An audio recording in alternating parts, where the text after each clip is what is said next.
പ്രേക്ഷകരുടെ ശ്രദ്ധയ്ക്ക് Kerala vision cable നെറ്റ്വർക്കിൽ ഫ്ലവേഴ്സ് ഇനി മുതൽ ചാനൽ നമ്പർ 10-ലായിരിക്കും ലഭ്യമാകുക. പ്രേക്ഷകർ സദയം സഹകരിച്ചാലും. ശത്രുസംഹാരം കഴിപ്പിക്കാൻ എന്നെ പറഞ്ഞു വിട്ടത് സുമേഷ. അത് അമൃതയുടെ അറിവോടും സമ്മതത്തോടും കൂടിയാ.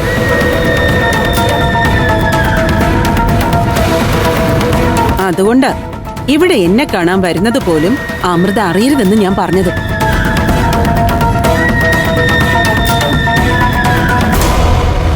ആരാ ഇപ്പൊ അവരുടെ രണ്ടുപേരുടെ ശത്രുക്കളെന്ന് ഞാൻ പറയാതെ തന്നെ നിങ്ങൾക്കറിയാലോ. ആരാ? അമൃതയുടെയും സുമേഷിന്റെയും സ്വർഗത്തിലെ 4 കട്ടുറുമ്പുകളാ മക്കളെ നിങ്ങള്. അവരുടെ ജീവിതത്തിലേക്ക് ഒരു ബാധ്യതയായി കടന്നു ചെല്ലുക നിങ്ങളിപ്പോ. ഇന്ന് അമൃതേച്ചി പറഞ്ഞോ? അവൾ എന്നോട് പറയില്ലല്ലോ. പക്ഷേ ചെറുപ്പം മുതലേ മനസ്സ് തുറന്ന് സംസാരിക്കുന്നതേ സുമേഷിനോടാ. അവര് തമ്മില് വലിയ ഇഷ്ടത്തിലായിരുന്നു. അതുപോലും നിങ്ങളോട് ഇന്ന് വരെ അമൃത തുറന്നു പറഞ്ഞിട്ടുണ്ടോ? പുറമേ കാണുന്നത് പോലെയൊന്നും അല്ല അമൃത. അവള് സുമേഷിനോട് പറഞ്ഞതേ, ഈ ഭാരം താങ്ങി താങ്ങി ഞാൻ മടുത്തൂന്നാ.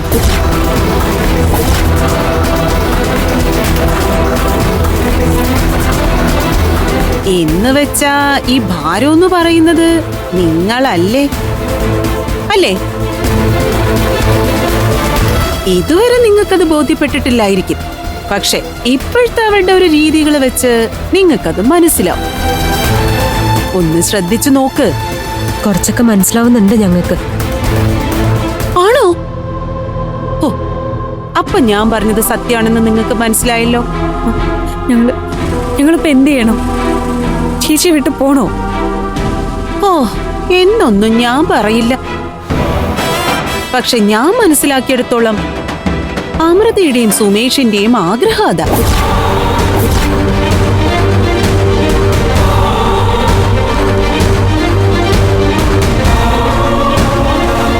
സ്വരം നന്നാവുമ്പോ പാട്ട് നിർത്തുന്നതാ മക്കളെ നല്ലത്.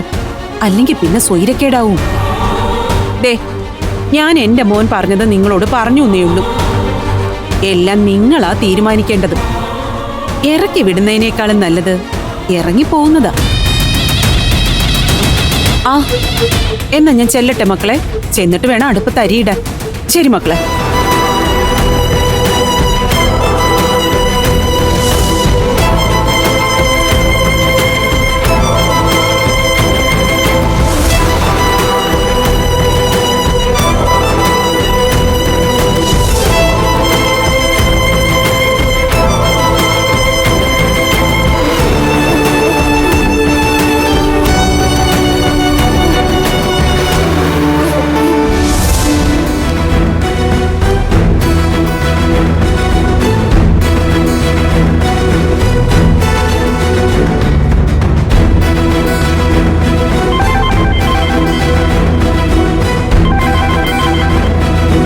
ഹലോ. ആ, ഞാനാ കലാവതി, അംബിക. മനസ്സിലായി. അംബികയുടെ നമ്പർ എനിക്ക് കാണാൻ പടമാണല്ലോ. എന്തായി? നമ്മള് വരച്ച വരയിൽ എത്തുമോ അനിയത്തിമാരുന്നാലും? എങ്കിലേ അംബിക വിചാരിച്ചതുപോലെ കാര്യങ്ങൾ നടക്കൂ. എനിക്ക് പറയാൻ പറ്റുന്ന പോലെയൊക്കെ ഞാൻ കുത്തിത്തിരിച്ച് വിട്ടിട്ടുണ്ട്. അവളുമാര് വിശ്വസിച്ച മട്ട. ഇനിയൊക്കെ കലാവതി നോക്കിക്കോണം. എനിക്ക് അമൃതയെ മാത്രം മതി. ബാക്കി 4 എണ്ണവും കലാവതിയുടെ കയ്യില. അവരുടെ കാര്യം ഞാൻ നോക്കിക്കോളാം. അതിലൊന്നും ഒരു തരത്തിലുള്ള ആശങ്കയും വേണ്ട. 4 എണ്ണത്തിനെ 4 വഴിക്ക് വിടും ഞാൻ. കിട്ടുന്ന ഓരോ അവസരവും പഞ്ചരത്നത്തിനെതിരെ പ്രയോഗിക്കും ഞാൻ. തെറ്റിദ്ധരിപ്പിച്ചും തമ്മിലടിപ്പിച്ചും അമൃതയിൽ നിന്ന് അകറ്റും അനിയത്തിമാരെ ഒന്നൊന്നായി. ആ, മതി, അത് മതി.